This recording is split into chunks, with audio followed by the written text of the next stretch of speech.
বলছেন সম্ভ্রান্ত ব্যক্তিদের তরবারিতে ঢালাই করা লেখা থাকে, কিন্তু এই তরবারিতে সরু ধাতব দিয়ে খুঁটিয়ে খুঁটিয়ে লেখা হয়েছে, যা মোটেই রাজকীয় কিছু নয়।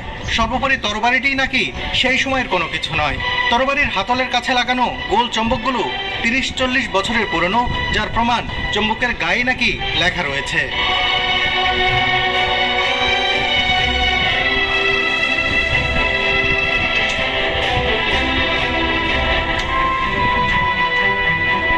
নবাব সিরাজউদ্দৌলার পরিধেয় বস্ত্র দাবি করা জামাটি আধুনিক আমলের বলে দাবি তাদের।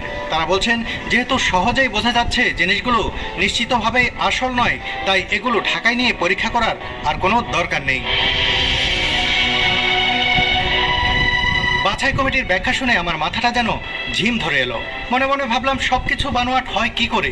বারবার তার চোখ মুখের প্রতিচ্ছবি ভেসে উঠতে থাকলো আমার চোখের মনেতে। কিভাবে সম্ভব? এলাকায় ভালো মানুষ হিসেবে যার পরিচিতি,